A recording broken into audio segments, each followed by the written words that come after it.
सभी को नमस्कार। आज का अपना जो टॉपिक है वो है ज्योमेट्री, ज्यामिति।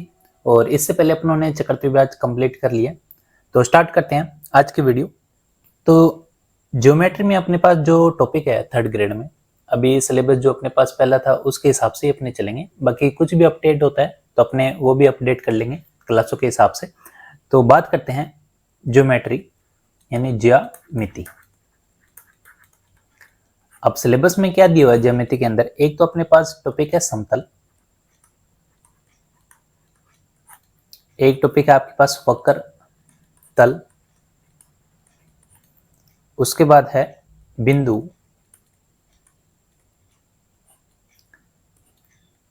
रेखा और कोण। तो अपने आज रेखा और कोण से संबंधित जो भी हैं आपके पास पॉइंट वो अपने पढ़ेंगे। और उसके बाद अपने पढ़ेंगे त्रिभुज, चतुर्भुज,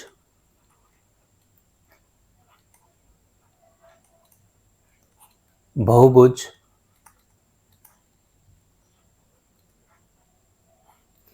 और लास्ट जो आपका टॉपिक है वो अपने पढ़ेंगे वृत्त। और लास्ट में आ जाएगा आपके पास सममिति।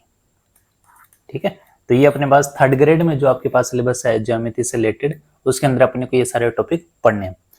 तो पहले बात करें अपने समतल। समतल क्या होता है? प्लेन। और इसको अगर प्रॉपर अपने बोलेंगे तो यानी ऐसा सपाट तल जिसे अपने क्या कह सकते हैं? समतल। ठीक है, तो समतल का मतलब अपने क्या ध्यान रखेंगे? सपाट तल से। उसके बाद आपके पास है वक्रतल।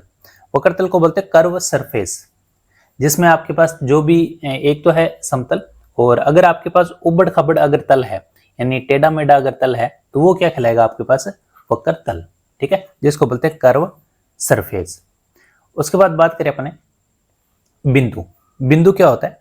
तो यहाँ पे लिखा हुआ है समतल में ऐसा चिन्ह है जिसकी लंबाई चौड़ाई और ऊंचाई नहीं हो, उसको अपने क्या कह सकते हैं? बिंदु। जैसे मान लो यहाँ पे कोई भी अगर मैं डॉट बनाता हूँ यानी पॉइंट बनाता हूँ, तो इसमें न तो लंबाई है, न ऊंचाई है, और न ही क्या है? चौड़ाई। यानी इसको अपनी क्या कह सकते हैं? समतल। यानी जो आपके पास ये सरफेस है और इस पे क्या बना दिया मैंने? डॉट, और इसकी न तो लंबाई है, चौड़ाई है, और न ही क्या है? ऊंचाई। इसको क्या कहेंगे? बिंदु। उसके बाद एक और पॉइंट लिखा हुआ है कि बिंदु को सामान्यतः अपने ए बी सी और इससे शो करते हैं। कैसे? जैसे मान लो यहाँ पे मैं 3 डॉट बनाऊं और यहाँ पे इसको मैं शो किससे करूंगा? ए बी और सी से। किससे? ए बी और सी से। और उसके बाद एक और पॉइंट ध्यान रखना है आपको कि ऐसा वृत्त जिसकी त्रिज्या क्या हो? शून्य। यानी आपके पास जो डॉट है इसमें जो त्रिज्या होती है वो क्या होती है? शून्य। क्यों? क्योंकि जैसे अपने वृत्त की बात करें, वृत्त में तो ये त्रिज्या होती है, ठीक है, लेकिन यहाँ पे आपके पास डॉट है तो इसमें कोई भी त्रिज्या नहीं होगी। ठीक है, तो बिंदु से रिलेटेड जो इंपॉर्टेंट पॉइंट है वो आपको ध्यान रखना है कि इसमें आपके पास त्रिज्या क्या होती है? शून्य होती है, और इसकी लंबाई चौड़ाई और ऊंचाई नहीं होती। उसके बाद लिखा हुआ है रेखाखंड यानी लाइन सेगमेंट। इसमें ध्यान रखना आपको कि समतल में स्थित किन्हीं दो बिंदुओं को परस्पर मिलाने पर बनने वाली जो ज्योमेट्री है उसकी जो शेप है उसको क्या कहते हैं? रेखाखंड। कैसे? जैसे मान लो कोई भी दो बिंदु हैं और इनको मैंने नाम दिया है ए और बी। ठीक है, और इनको अगर मैं आपस में मिला दूं तो ये क्या बन जाएगी? रेखाखंड। क्या मिल जाएंगे? रेखाखंड। और इसको अपने शो भी कैसे कर सकते हैं? ऐसे शो कर सकते हैं ए बी और इसके ऊपर क्या है? रेखाखंड। ठीक है, तो ये आपके पास क्या है? Line segment. ठीक है, और ये लिखा हुआ है कि रेखाखंड की जो लंबाई है निश्चित और परिमित होती है। जैसे अपने पास स्केल होता है, स्केल से अपने कुछ भी अगर मेजर करते हैं रेखाखंड को तो वो क्या होती है? आपकी निश्चित। क्या होती है? निश्चित, जिसको बोलते हैं फाइनाइट। ठीक है, उसके बाद है किरण यानी रे। यदि रेखाखंड के एक सिरे को स्थिर रखते हुए दूसरे सिरे को अनंत की ओर अगर अपने बढ़ा दें तो वो क्या कहलाएगा? आपका किरण। कैसे? जैसे मान लो अपने रेखाखंड की बात करें, रेखाखंड क्या होता है कि दो बिंदुओं को अपने मिलाएं और वो क्या बन जाती है? आपकी रेखा। ठीक है, अब इसमें लिखा हुआ है कि आप इसको एक सिरा तो रखो स्थिर और दूसरे को क्या कर दो? आप बढ़ा दो। तो अपने अगर बढ़ा दें तो ये बन जाएगा आपके पास ऐसे। ठीक है, तो यहाँ पे जो ए बी है और आपने बाद में जो भी इसमें अनंत की ओर आपने अग्रसर किया यानी आगे बढ़ाया है, इसका मतलब कोई निश्चित नहीं है। यानी आप कितना भी इसमें आगे बढ़ा सकते हो। और यही अगली लाइन लिखी हुई है कि किरण की जो लंबाई है वो क्या होती है, अपरिमित और अनिश्चित, यानी इनफाइनाइट आएगा ये, इनफाइनाइट। ठीक है, यानी क्या रहेगा ये, इनफाइनाइट। ठीक है, तो ये अपने को ध्यान रखना है कि आपके पास जो भी किरण है वो क्या रहेगी, हमेशा अनिश्चित, अपरिमित या इनफाइनाइट। उसके बाद बात करें रेखा, लाइन क्या होती है। तो रेखाखंड के दोनों सिरों को बढ़ाने पर ज्यामितीय आकृति क्या कहलाती है, रेखा कहलाती है। कैसे, जैसे मान लो आपके पास रेखा है और दो बिंदु को मिलाने पर क्या बनती है, रेखा। और अपने उससे पहले बात करी किरण, किरण में क्या होता है, एक बिंदु आपको स्थिर रखना होगा तो दूसरे को आप आगे बढ़ाओगे तो वो क्या कहलाएगी, आपकी किरण। अगर यहाँ पे आप दोनों साइड ही अगर बढ़ाओ, वो भी अनंत तक, यानी ये भी मैंने आगे बढ़ाया, यानी ये तो हो गया ए सिरा और ये हो गया बी सिरा, यानी दोनों साइड से अपनों ने क्या कर दिया, इसको आगे बढ़ा दिया, तो ये क्या कहलाएगा आपका, लाइन। क्या कहलाएगा, लाइन, जिसको आप रेखा बोलते हो। तो इसका भी जो अपने आगे बढ़ा रहे हो तो ये क्या होगा आपका, इनफाइनाइट। क्या होगा, इनफाइनाइट, जिसको क्या बोलते हैं, अपरिमित। यानी इसमें आप जो बढ़ा रहे हो, यानी इसका कोई माप नहीं है कि आप कितना भी बढ़ाओ, कोई लिमिट नहीं है, इसलिए इसको क्या बोलते हैं, इनफाइनाइट। उसके बाद बात करें अपने रेखाओं के प्रकार, यानी रेखा कितने प्रकार की होती है। पहला लिखा हुआ है कि सरल रेखा, यानी स्ट्रेट लाइन, सीधी रेखा। तो सीधी रेखा तो अपने जैसे लिखते हैं वैसे ही आ जाएगा कि ये है आपके पास स्ट्रेट लाइन। और उसके बाद है कर्व। कर्व का मतलब होता है, यानी आपके पास ये बिंदु है और यहाँ से मैं स्टार्ट करता हूँ, तो ये आपके पास जो लाइन होगी वो क्या कहलाएगी, आपकी कर्व। ठीक है, जिसको बोलते हैं टेढ़ी मेढ़ी लाइन। ठीक है, उसके बाद लिखा हुआ है समांतर रेखा। तो समांतर रेखा अपने जानते हैं कि ऐसी दो रेखाएं, यानी ऐसी दो रेखाएं जिनको अगर अपने आगे भी बढ़ाएं तो ये आपस में एक दूसरे को स्पर्श नहीं करेगी। ठीक है, यानी ये रेखाएं क्या कहलाएगी, आपकी पैरेलल लाइन, यानी समांतर रेखा है। तो ध्यान रखना है इसमें यही है कि अगर आप इनको आगे भी बढ़ाओगे तो ये आप आगे भी यानी अनंत तक ले जाओगे तब भी ये मिलेगी नहीं। ठीक है, तो बात करें उसके बाद लिखा हुआ है प्रतिच्छेदी रेखाएं, यानी इंटरसेक्शन लाइन, यानी ऐसी रेखा जिन्हें आगे बढ़ाने पर ये एक दूसरे को क्या करे, काट दे। कैसे, जैसे मान लो एक तो ये लाइन है और एक लाइन आपकी ऐसे। ठीक है, अब अगर मैं इनको आगे बढ़ाऊं, अब इसको भी मैं अगर आगे बढ़ाऊं तो एक टाइम पर क्या होगा, ये आपस में क्या हो जाएंगी, काटेगी, एक दूसरे को क्या करेंगी, काटेगी। और ये आपकी क्या कहलाएगी, प्रतिच्छेदी रेखा, यानी इंटरसेक्शन लाइन। ठीक है, तो ये अपने को ध्यान रखना है लाइनों के प्रकार में, एक तो सरल रेखा, एक कर्व लाइन और एक पैरेलल लाइन, और एक कौन सा है, इंटरसेक्टिंग लाइन। उसके बाद बात करें अपने रेखाओं के प्रकार में, और एक लिखा हो त्रियक रेखा, यानी ट्रांसवर्स लाइन। यानी इसमें अपने को ध्यान रखना है कि जो लिखा हुआ है कि ऐसी रेखा जो दो या दो से अधिक रेखाओं को बिंदु पर काटती है उसे क्या कहते हैं, अपने त्रियक रेखा। अब ये कैसे, जैसे मान लो आपके पास पैरेलल लाइन है, 1 2 और 3, ये पैरेलल लाइन है। और यहाँ पे क्या है, आपके पास एक और लाइन है जो इन तीनों लाइनों को क्या कर रही है, काट रही है, और ये अलग अलग पॉइंट पे, यानी इस पॉइंट पे और इस पॉइंट पर और ये इस पॉइंट पर। ठीक है, और इसी को ही क्या कहेंगे, अपनी त्रियक रेखा, यानी इसको अपने क्या कहेंगे, त्रियक रेखा। ठीक है, तो ये अपने को ध्यान रखना है, यानी दो या दो से अधिक रेखाओं, यानी जिस बिंदु पर ये काट रही है उसको ही अपने क्या बोलेंगे, त्रियक रेखा। ठीक है, जिसको बोलते हैं ट्रांसवर्स लाइन। अगला है लंबवत लाइन, यानी परपेंडिकुलर लाइन। और इसमें लिखा है ऐसी रेखा जो समकोण पर काटती है। किस पर काटती है, समकोण पर। कैसे, जैसे मान लो मैं यहाँ पे एक लाइन बनाता हूं और इसको मैंने नाम दिया ए बी, और ये लाइन जो काट रही है वो काट रही है सी डी को। किसको, सी डी को। अब ये काट कैसे रही है कि आपके पास कौन सा एंगल बने, 90 डिग्री। कौन सा, 90 डिग्री, यानी यहाँ पे जो एंगल बनेगा ये कितने का बनेगा, 90 डिग्री। ठीक है, यानी जो सी डी पर जो लंब है वो क्या कहलाएगा, आपका ए बी। और इसको अपने शो कैसे करेंगे कि जो ए बी है वो लंब है किस पर, सी डी पर। ठीक है, यानी इसको अपने शो करेंगे ऐसे, तो ये क्या कहलाएगा, आपका लंबवत रेखा है। ठीक है, उसके बाद है संपाती रेखा है, जिसको बोलते हैं को इंसिडेंस लाइन, यानी ऐसी रेखा जो एक दूसरे के ऊपर होती है। क्या होती है, एक दूसरे के ऊपर, यानी अपने बोले कि जैसे ये लाइन है और इसके ऊपर एक और लाइन है, यानी इसी को क्या करिए, स्वैप। ठीक है। तो ये एक के ऊपर एक अगर लाइन है तो वो क्या कहलाएगी, आपकी संपत्ति, यानी ओवरलैप करे, क्या करे, ओवरलैप। ठीक है, तो कितनी भी हो सकती है, यहाँ पे 2 भी हो सकती है, 3 भी हो सकती है, जैसे एक और लाइन बनाओ, ये बना ली मैंने। ठीक है, यानी कितनी भी लाइन हो सकती है, उसको अपने क्या बोलेंगे, संपत्ति रेखा, यानी ओवरलैप जो करे लाइन, वो क्या कहलाएगी, आपकी संपत्ति रेखा। ठीक है, तो इसमें रेखाओं में अपनों ने पढ़ लिया कि तिर्यक रेखा क्या होती है, लंबवत रेखाएं क्या होती है, और संपत्ति रेखा क्या होती है। ठीक है, उसके बाद बात करें अपने बिंदु और रेखा से संबंधित कुछ महत्वपूर्ण बिंदु।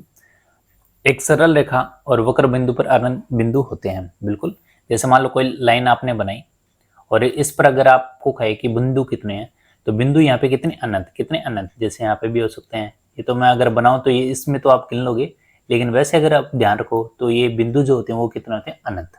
ठीक है, इसी तक कर्व में भी, कर्व आपको पता है कैसा होता है, ये कर्व लाइन है, तो यहाँ पे भी अगर आपके पास बिंदु ढूंढो तो इसमें भी आपके पास क्या मिलेंगे, अनंत, यानी इन्फिनाइट। ठीक है, तो ये अपने को ध्यान रखना है, सरल और वक्र रेखा में जो आपके पास बिंदु होते हैं वो कितने होते हैं, अनंत। उसके बाद लिखा हुआ है कि एक बिंदु से अनंत रेखाएं खींची जा सकती है। कैसे, जैसे मान लो ये डॉट है, यहां से आपको रेखाएं खींचनी है, तो कैसे खींचोगे, तो ये देखो, ये ऐसे भी खींच सकते हो, ऐसे भी खींच सकते हो, और इसको ऐसे भी। ठीक है, यानी कितने भी इसमें क्या खींच सकते हैं अपने, अनंत लाइन। ठीक है, तो ये आपका क्या कहलाएगा कि एक बिंदु से आप क्या कर सकते हो, अनंत रेखाएं खींच सकते हो। ठीक है, तो इसकी कोई लिमिट नहीं है, तो आप कितने भी यहाँ पे लाइनें खींच सकते हो। उसके बाद लिखा हुआ है कि समतल में स्थित किन्हीं दो बिंदुओं ए तथा बी केवल एक सरल रेखा खींची जा सकती है, जबकि अनंत वक्र रेखाएं खींची जा सकती है। इसका मतलब ये कह रहा है कि आपके पास अगर दो बिंदु हैं, ये आपके पास दो बिंदु हैं, और यहाँ से आपको अगर रेखा बनानी है तो कैसे बनाओगे, इन दोनों को मिलाओगे। इसका मतलब कितनी रेखा बनेगी, एक। कितनी बनेगी, एक रेखा, जब आपके पास दो क्या हो, पॉइंट, यानी ये ए है और ये क्या है, बी। उसके बाद लिखा हुआ है जबकि आप दो बिंदु से, और जो अगर आप वक्र रेखा खींचो तो वो कितनी बनेगी, अनंत। कितनी बनेगी, अनंत। कैसे, जैसे मान लो यहाँ पे भी डॉट आपके पास और यहाँ पे भी डॉट है, यहाँ से आपके अपना वक्र रेखा, और वक्र रेखा अपने को पता ही कैसे कर्व होती है, तो अपने जैसे मैं यहाँ पे बना लो, एक ये बना ली, और एक मान लो ये बना ली मैंने। ठीक है, फिर मान लो ये बना ली मैंने, यानी कितनी भी आप यहाँ से वक्र रेखाएं बना सकते हो, दो बिंदु से आप जुड़ी, आप कितने भी यहाँ पे वक्र रेखा बना सकते हो। तो ये भी अपने को ध्यान रखना है कि अगर आपको पूछे कि सरल रेखा कितने बना सकते हो, तो एक बना सकते हो। अगर आपसे पूछे कि दो बिंदु से वक्र रेखाएं कितने बना सकते हो, तो कितने बना सकते हो, अनंत। ठीक है, तो ये अपने को दोनों पॉइंट ध्यान रखने। उसके बाद लिखा है कि तीन या तीन से अधिक, अगर आपके पास अधिक बिंदु हैं तो एक ही रेखा पर स्थित हो तो वो क्या कहलाते हैं, सहरेखीय बिंदु कहलाते हैं। इसका मतलब ये कह रहा है कि तीन या तीन से अधिक बिंदु एक ही रेखा पर स्थित हों तो वो क्या कहलाते हैं, सहरेखीय। मतलब ये कह रहा है कि अगर आपके पास एक ही रेखा है और इस पर तीन से अधिक बिंदु है,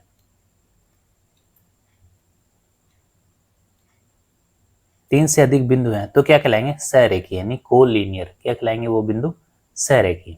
तो ये भी अपने को ध्यान रखना है कि एक रेखा पर अगर तीन से ज्यादा बिंदु हैं तो वो क्या कहलाएंगे, आपके कोलिनियर। उसके बाद यहाँ पे क्वेश्चन है कि तीन सहरेखीय बिंदु यानी कोलिनियर पॉइंट से गुजरने वाली सरल रेखाओं की संख्या कितनी है। ठीक है, यानी तीन अगर आपके पास बिंदु हैं तो इनसे गुजरने वाली जो सरल रेखाओं की संख्या वो कितनी है। तो अपने बात करें कि वो कितने बनेंगे अपने पास, तो जैसे मैं यहाँ पे पॉइंट लगाऊं, एक, दो और ये तीन, तीन यहाँ पे कोलिनियर है पॉइंट, तो इनको अगर मैं मिलाता हूँ तो कितनी सरल रेखा बनेगी, तो एक ही बनेगी। तो ये अपने को ध्यान रखना है, कितनी सरल रेखा बनेगी, एक। ठीक है, तो इसका जो आंसर आएगा वो क्या आएगा, केवल एक, एक सरल रेखा। उसके बाद लिखा है तीन असहरेखीय यानी नॉन कोलिनियर बिंदु से गुजरने वाली सरल रेखाओं की संख्या कितनी होगी। तो यहाँ पे अपने बात करें कि असहरेखीय यानी एक रेखा में ना हो, कैसे, जैसे मान लो एक डॉट यहाँ पे है, एक डॉट यहाँ पे है और एक डॉट यहाँ पे है, तो यहाँ से जो सरल रेखा बनाओगे तो उसके लिए यहाँ पे कितनी बनेगी। तो यहाँ पे अपने बात करें, देखो इसको इससे मिलाओगे तो एक ही बनेगी, यहाँ से मिलाओगे तो इसका मतलब ये कहता है अलग अलग बन रही है, यानी एक ही रेखा से जुड़ी आपके पास बिंदु नहीं मिल रहे हैं। तो यहाँ पे ध्यान रखना है कि तीन सहरेखीय बिंदु हैं तब तो एक सरल रेखा बनेगी। अगर नॉन कोलिनियर आए यानी अलग अलग बिंदु आए तो ध्यान रखना यहाँ पे कोई भी सरल रेखा नहीं होगी, कोई सरल रेखा नहीं होगी। तो दूसरे का जो आंसर है वो क्या ध्यान रखोगे, कोई सरल रेखा नहीं होगी। उसके बाद लिखा हुआ है 3 असरेखीय बिंदु को लेकर खींची जाने वाली सरल रेखाओं की संख्या कितनी है। और यहाँ पे पूछ रहा है कि अगर आप रेखाएं खींचो तब आपके पास कितनी बनेगी, यानी नॉन कोलिनियर है तो अगर आप इन बिंदुओं से रेखाएं खींचो तो कितने बनेगी। तो देखो जैसे यहाँ पे 3 बिंदु हैं और यहाँ पे 1 2 और ये 3, यहाँ से अपने रेखाएं बनाए तो देखो ये अपने मिलाएं तो इससे तो बन जाएगी 1, ठीक है। फिर यहाँ से बात करूँ इससे बन जाएगी कितनी 2, और यहाँ से बात करूँ तो कितने बन जाएगी आपके पास, ये बन जाएगी 3, ठीक है। तो आपके पास जो रेखाएं बनेगी वो कितनी बनेगी 3। तो अपने को ध्यान रखना है यहाँ से कितनी सरल रेखा बनेगी, 3 सरल रेखा। जरूरी नहीं है आप ऐसे ही डॉट रखो, कहीं पे भी रख सकते हो, लेकिन ये है कि एक रेखा में नहीं रखनी आपको, ठीक है। तो यहाँ से जो आपके पास सरल रेखा बनेगी कितनी बनेगी 3। हमेशा ध्यान रखना कि 3 अगर नॉन कोलिनियर है और उनसे अगर आपको रेखाएं खींचनी है तो कितनी बनेगी, हमेशा 3। अगर आपसे पूछे कि 4 बिंदु के लिए बताओ कि कितनी सरल रेखाएं बनेगी, तो जैसे 4 बिंदु के लिए अपने बात करें तो देखो एक बिंदु मैं यहाँ पे रखता हूँ, एक बिंदु यहाँ पे और यहाँ पे और यहाँ पे, ठीक है। ये 4 बिंदु मैंने अलग अलग रख रही, आप कैसे भी रख सकते हो। तो जैसे मान लो एक रेखा तो ये होगी आपकी, एक रेखा इन दोनों को मिलाने पर, फिर उसके बाद ये रेखा और फिर ये कितनी होगी 4। यहाँ से 2 और बन सकती है, जैसे मान लो इनको भी मिला सकता हूँ मैं, ठीक है। और एक बन जाएगी आपकी ये वाली,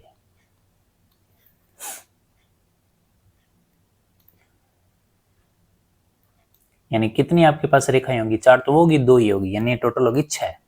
यानी 4 बिंदु से आप कितनी रेखाएं बना सकते हो, 6, यानी 6 सरल रेखाएं, ठीक है। तो बस यही अपने को ध्यान रखना है कि अगर 3 बिंदु है तो कितनी सरल रेखाएं खींच सकते हो, 3। अगर आपके पास 4 बिंदु है तो उसके लिए कितनी सरल रेखा खींच सकते हो आप, 6। अब अगर आपसे पूछ ले कि 15 बिंदु तब क्या करोगे, तो अपने अलग अलग थोड़ा ना बनाएंगे उसके लिए, तो उसके लिए अपने एक फॉर्मूला ध्यान रखेंगे। तो वो फॉर्मूला क्या है, तो फॉर्मूला आपके पास कि n जो असरेखीय यानी कोलिनियर बिंदु है उनको खींचे जाने पर सरल रेखाओं की संख्या क्या होगी। तो ध्यान रखना उसका जो फॉर्मूला है वो है n-1/2, ठीक है, n-1/2, ठीक है। जैसे मान लो यहाँ पे लिखा हुआ है कि 15 असरेखीय बिंदु को लेकर खींची जाने वाली सरल रेखाओं की संख्या क्या है, सरल रेखाओं की संख्या क्या होगी। तो यहाँ पे n का मान कितना है 15, तो अपने रख लेते हैं यहाँ पे 15 और 15 - 1/2। तो यहाँ पे 15 × 14 बटे क्या आएगा 2, तो 2 को 7 से गुना करें, 2 7 14 और 15 7 105। तो आपके पास जो आंसर आएगा यानी कितने रेखाएं बनेंगी 105। जैसे अपने 4 के लिए बात की थी तो यहाँ पे n का मान 4 रखे अपने और 4 - 1/2, तो 4 × 3/2, 2 से कैंसिल करो, 2 दूनी 4, 3 दूनी 6। तो ये अपने ने किया था कि अगर 4 बिंदु हैं तो उसके लिए कितनी सरल रेखा बनेगी 6। अगर आपसे पूछे 15 असरेखीय बिंदु के लिए कितनी सरल रेखा बनेगी 105। यानी अपने को ऐसे बना बना के देखने की जरूरत नहीं है, अपने डायरेक्ट भी निकाल सकते हैं। उसके बाद लिखा हुआ है कि 2 या 2 से अधिक रेखाएं जब एक बिंदु से गुजरती है तो वो क्या कहलाती है, संगामी रेखा कहलाती है, तथा जिस बिंदु पर भी मिलती है उन्हें संगामी बिंदु कहते हैं। तो ये कह रहा है कि 2 या 2 से अधिक रेखाएं जब एक ही बिंदु से गुजरती है, जैसे मान लो ये एक ही बिंदु है और यहां से रेखाएं गुजर रही हैं, एक ये गुजर रही है, उसके बाद ये गुजर रही है, ठीक है। यानी ये एक ही बिंदु से क्या गुजर रही है, आपकी रेखाएं गुजर रही हैं। तो ये कह रहा है वो क्या कहलाएगी आपकी संगामी रेखाएं यानी कॉन्करेंट लाइन। और कह रहा है कि जिस बिंदु से मिलती है, यानी ये जो आपके पास बिंदु है इसको क्या कहोगे, इसको बोलोगे संगामी बिंदु। इससे गुजरने वाली रेखाएं क्या कहलाएगी, संगामी रेखाएं। और अगर ये बिंदु और ये क्या कहलाएगा, संगामी बिंदु, ठीक है। तो ये दोनों ध्यान रखना है, एक ही बिंदु से गुजरे तो संगामी बिंदु और उन रेखाओं को क्या कहलाएंगे, संगामी रेखाएं, ठीक है। उसके बाद यहाँ पे ध्यान रखना है कि प्रत्येक जो प्रतिच्छेदी रेखाएं हैं वो क्या कहलाती है, संगामी रेखाएं कहलाती है। क्या कहलाती है, संगामी रेखाएं। कैसे, जैसे मान लो ये लाइन है और इस पे मान लो कोई रेखा प्रतिच्छेद कर दिया जाए, तो इसका मतलब ये भी जो बिंदु है ये क्या कहलाएगा आपका, संगामी बिंदु, और ये रेखाएं क्या कहलाएगी, संगामी रेखाएं। ठीक है, तो पॉइंट ध्यान रख लो, वहां से कितनी रेखाएं गुजरी है वो रेखाएं क्या कहलाएगी, आपकी संगामी रेखाएं। ठीक है, तो ये भी नोट अपने को ध्यान रखना है। उसके बाद लिखा हुआ है कि दो सरल रेखाएं एक समतल में अधिक से अधिक एक बिंदु पर प्रतिच्छेद कर सकती है। यानी ये कह रहा है कि दो जो सरल रेखाएं एक समतल में अधिक से अधिक एक बिंदु पर प्रतिच्छेद कर सकती है। मतलब जैसे दो लाइनें हैं, ये ज्यादातर कितनी बार प्रतिच्छेद कर सकती है, एक बार, इससे ज्यादा नहीं कर पाएगी। यानी ये जो आपके पास समतल है इसमें अगर दो लाइनें हैं तो ये ज्यादा से ज्यादा कितनी बार प्रतिच्छेद कर पाएगी, एक बार। बस यही अपने को ध्यान रखना है। पिछले वाला नोट भी यही था, लेकिन पिछले वाला नोट ये था कि इन रेखाओं को क्या कहेंगे, क्या कहेंगे, संगामी रेखाएं। उसके बाद लिखा है कि जो दो वक्र रेखाएं हैं यानी कर्व रेखाएं हैं एक समतल में अनंत बिंदु पर प्रतिच्छेद कर सकती है। ठीक है, जैसे मान लो ये कर्व है आपके पास, ये लाइन है और एक दूसरी लाइन है, तो ये आपस में कितनी बार प्रतिच्छेद करेगी, तो आप देखो यहाँ पे अनंत टाइम, कितना, इनफाइनाइट, यानी कितना भी हो सकता है, यहाँ पे कोई फिक्स नहीं है। उसके बाद है एंगल, कोण। कोण क्या होता है, तो अपने को ध्यान रखना है एक ही बिंदु से गुजरने वाली दो किरणें जिस आकृति का निर्माण करती हैं उसे क्या कहते हैं, कोण कहते हैं। एवं उस बिंदु को कोण का क्या कहते हैं, शीर्ष कहते हैं। कैसे, जैसे मान लो दो किरणें हैं और ये मान लो इसको मैंने लिख दिया ए और यहाँ पे मैंने लिख दिया ओ और ये लिख दिया मैंने बी। ठीक है, अब यहाँ पे अपने को ध्यान रखना है इन दोनों रेखाओं से जो एंगल बन रहा है इसको अपने लिखते हैं यहाँ पे थीटा से। ठीक है, तो इनसे जो एंगल बन रहा है उसको क्या बोलेंगे, अपने कोण। क्या बोलेंगे, कोण। इसका मतलब अपने कह सकते हैं कि जो आपके पास एंगल है ए ओ बी, ये क्या कहलाएगा, आपका कोण। क्या कहलाएगा, कोण। उसी तरह यहाँ पे ओ जो है यानी उस बिंदु को कोण का जो शीर्ष है यानी वर्टेक्स है यानी ओ, तो जो ओ है ये क्या कहलाएगा, आपका शीर्ष। क्या कहलाएगा, शीर्ष। ठीक है, बस ये दोनों पॉइंट इसमें ध्यान रखने थे कि आपके पास दो रेखाओं से जो एंगल बनता है उसे कोण कहते हैं, और जो आपका ये शीर्ष है ये क्या कहलाएगा, आपका ओ बिंदु। कौन सा है बिंदु, ये ओ बिंदु, और ये क्या कहलाएगा, आपका शीर्ष। उसके बाद बात करें अपने, अब यहाँ पे कुछ अलग अलग कोण है जो अपने को ध्यान रखने हैं, टाइप्स ऑफ एंगल यानी कोणों के प्रकार।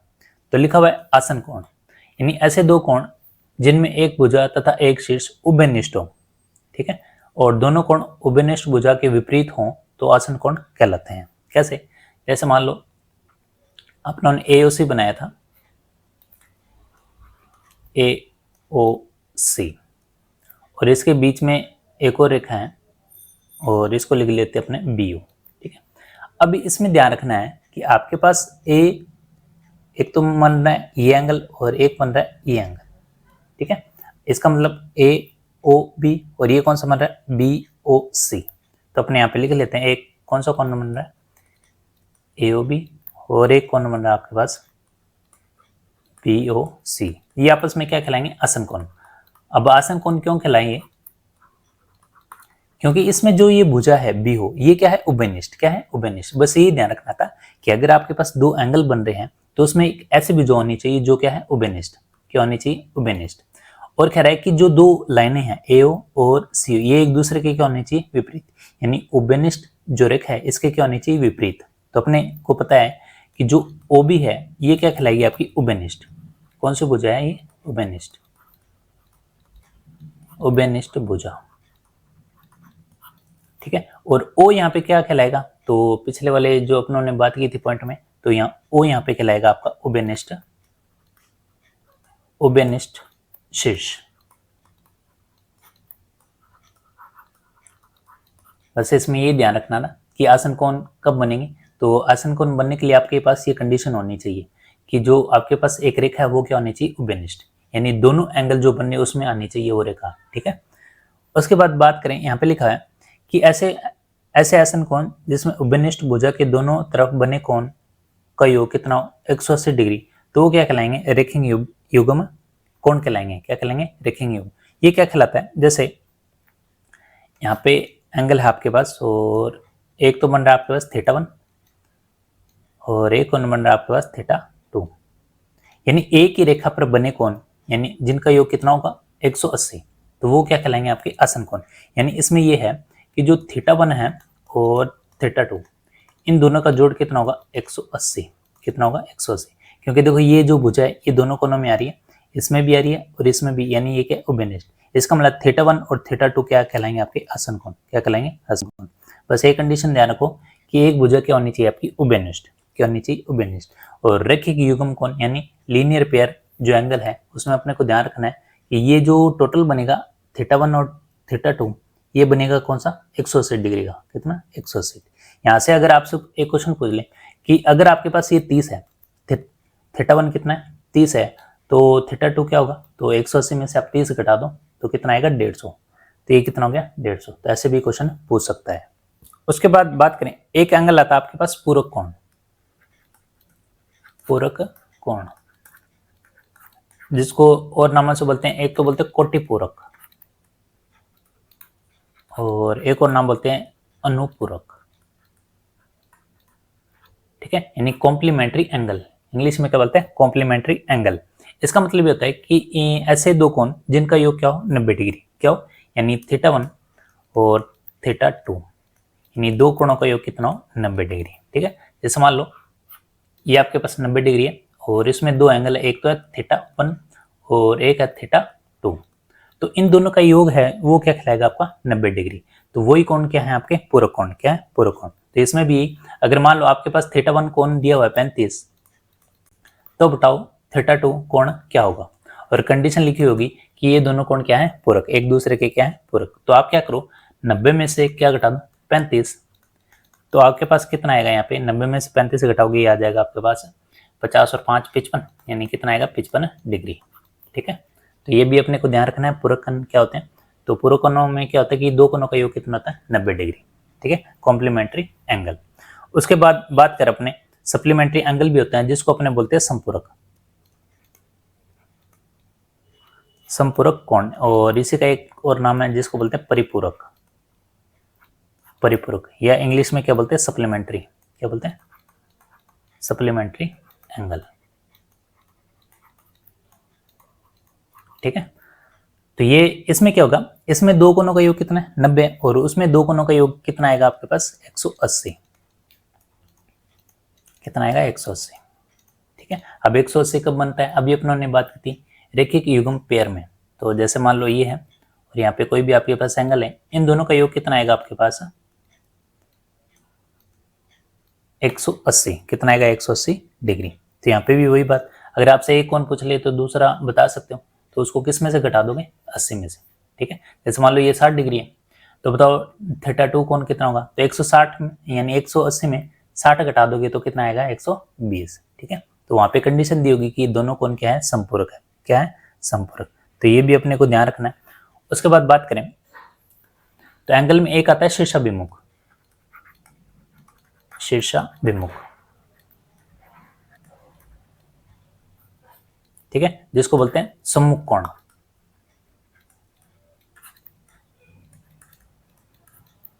ठीक है, इंग्लिश में बोलते हैं वर्टिकल अपोजिट एंगल। ठीक है, वर्टिकल अपोजिट एंगल। इसमें क्या होता है, जैसे मान लो आपके पास दो रेखाएं हैं और ये आपस में प्रतिच्छेद कर रही हैं। क्या कर रही है प्रतिच्छेद। तो इसमें क्या होता है कि ये वाला जो एंगल है वो एंगल बराबर होगा इसके। ठीक है, ये ध्यान रखना। और ये वाला जो एंगल है ये बराबर होगा इसके। ठीक है, बस इसमें यही ध्यान रखना है कि शीर्षाभिमुख में क्या होता है कि जो आपस में शीर्ष होते हैं वो क्या होते हैं बराबर। यानी ये वाला जो शीर्ष है ये इसके बराबर है और ये वाला जो एंगल है इसका जो शीर्ष है वो इसके बराबर है। ठीक है, जैसे मान लो मैं इसको ए लिखता हूँ और इसको लिखता हूँ बी, सी और डी। यानी ए बराबर है किसके, यानी इसका मतलब कौन ए बराबर है किसके कौन बी के, और कौन सी जो बराबर है वो बराबर है किसके कौन डी के। बस यही अपने को ध्यान रखना है। इसमें शीर्षाभिमुख में आपस में शीर्ष क्या होते हैं बराबर। ठीक है, वर्टिकल अपोजिट लाइन। तो शीर्षाभिमुख वाला हो गया। उसके बाद बात करें अपने, उसके बाद अपनों ने एक बात की थी रैखिक युग्म पेयर की। जैसे मान लो उसमें तो दो कोण थे, मान लो एक ही रेखा पर आपके पास एक से ज्यादा कोण आ जाए। जैसे मान लो ये लिखा मैंने और एक कोण ये आ जाएगा और एक कोण ये मान लो। ठीक है, मान लो ये कोण है इतने, इसको थीटा 1 मान लो, इसको थीटा 2 मान लो, इसको θ3 और ये आपके पास θ4। ठीक है, अब इतने कोण आ गए। और एक चीज ध्यान रखना, अगर एक ही रेखा पे आ रहे हैं इतने कोण, तो उनका जो टोटल है वो भी क्या होगा आपका 180। कितना होगा 180। इसका मतलब θ1 प्लस θ2 और θ3 और θ4, इनका सभी का टोटल कितना होगा आपके पास 180 डिग्री। ठीक है, तो एक ही रेखा पे 4 नहीं भले 10 कोण बन रहे हो तब भी टोटल कितना आएगा 180। ठीक है, बस इसमें यही ध्यान रखना आपको। उसके बाद बात करें, अगर आपको बोल दिया जाए एक बिंदु पर जो कोण बने हैं, जैसे मान लो एक बिंदु, ये बिंदु है, इस पे अगर कोई भी कोण बना है, ठीक है, तो यहाँ पे मान लो ये कितना हो गया θ1, ये हो गया θ2 और ये θ4, θ5 और ये हो जाएगा आपके पास θ6। तो इनका टोटल कितना होगा, ध्यान रखना हमेशा अगर आपके पास राउंड में आ रहा है, सर्कल में आ रहा है, तो ध्यान रखना उनका टोटल होता है 360। कितना होता है 360। तो यहाँ पे कोण कितने 6, तो इन सभी कोणों का जो योग आएगा वो कितना आएगा आपके पास 360, यानी 5 और लास्ट में आपके पास 6, और इन सभी का जो टोटल है वो कितना आएगा 360 डिग्री। ठीक है, तो ये ध्यान रखना, अगर एक बिंदु पर अगर आपके पास कोण बने हैं, कितने भी कोण बने तो उनका सभी का टोटल कितना आएगा 360, और रेखा पर बने हैं तो ध्यान रखना आपके पास कितना आएगा 180 डिग्री। ठीक है, उसके बाद जैसे मान लो एक माप के आधार पर रहता है कि माप के आधार पर कोण के प्रकार क्या, एक तो आता है अपने पास न्यून कोण, एक होता है समकोण, तो ये तो अपने को पता ही है समकोण क्या होता है, और एक है अधिक कोण।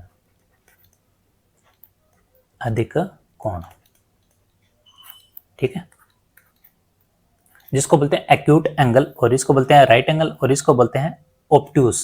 ठीक है, ऑब्ट्यूस एंगल। अब यहाँ पे न्यून कोण क्या होता है, यानी 0 से लेके 90 डिग्री के बीच में अगर कोई आपके पास एंगल है, यानी 90 से ज्यादा होगा तो वो किस में जाएगा आपका अधिक कोण में। तो 0 से 90 के बीच में अगर कोई कोण है तो वो क्या कहलाएगा आपका न्यून कोण। क्या कहलाएगा न्यून कोण। और 90 डिग्री का जो कोण है वो क्या कहलाएगा समकोण। और अधिक कोण में क्या आएगा कि 90 डिग्री से तो ज्यादा हो और 180 डिग्री से कम हो, वो क्या कहलाएगा आपका अधिक कोण। ठीक है, तो अपने को इसमें यही ध्यान रखना। एक आता है सरल कोण, इसकी लैंग्वेज पूछ लेते हैं कि सरल कोण को कहते क्या है। तो ध्यान रखना इसमें हमेशा पूछा जाता है कि रिजु कोण कौन सा होता है। रिजु कोण होता है आपका सरल कोण, रिजु कोण। ठीक है, जिसको बोलते हैं स्ट्रेट एंगल। तो यहाँ पे अपने को ध्यान रखना है कि जो 180 डिग्री का जो कोण है वो क्या कहलाएगा आपका सरल कोण, जिसको आपको क्या बोलोगे रिजु कोण या क्या बोलोगे स्ट्रेट एंगल। ठीक है, एक होता है रिफ्लेक्ट एंगल, जिसको हिंदी में बोलते हैं वृत्त नहीं वृहत कोण। ठीक है, या इसको बोलते हैं प्रतिवर्ती कोण, और इंग्लिश में बात करें तो क्या बोलेंगे इसको रिफ्लेक्ट एंगल। यानी इसका मतलब यह है कि इसमें जो कोण होगा 180 डिग्री से तो ज्यादा और 360 से क्या होगा कम। ठीक है, तो इसमें यही ध्यान रखना है कि 180 डिग्री से ज्यादा और 360 डिग्री से क्या होगा कम, तो वो कोण क्या कहलाएगा आपका वृत्त कोण, प्रतिवर्ती कोण, या क्या कहलाएगा रिफ्लेक्ट एंगल। उसके बाद एक ध्यान रखना अपने को, एक होता है पूर्ण कोण, यानी जिसको बोलते हैं कंप्लीट एंगल, और ये कितने का होगा, ये होगा 360 डिग्री। बस कोणों में अपने को यही ध्यान रखना कि सरल कोण को क्या कहते हैं रिजु कोण कहते हैं, वृत्त कोण क्या होता है, प्रतिवर्ती कोण क्या होता है, इसका मतलब मेजरमेंट कैसे होता है ये भी अपने को ध्यान रखना है। ठीक है, तो ये तो बात होगी एंगल की कि एंगल कितने प्रकार के होते हैं, और इससे पहले बिंदु रेखाएं ये अपने सारे पढ़ लिए हैं। तो ये तो थे आज का बेस कि अपने को ज्यामिति स्टार्ट कैसे करनी है। ठीक है, तो ये वीडियो आप जरूर देखें, पसंद आए तो सब्सक्राइब भी जरूर करें, क्योंकि इसमें जो आपके पास जितने भी टॉपिक है वो अपने कंप्लीट कर लेंगे, जो भी आपका पास सिलेबस है वो अपने कंप्लीट कर लेंगे। ठीक है, तो मिलते हैं नेक्स्ट वीडियो में एक नए क्वेश्चन के साथ। धन्यवाद।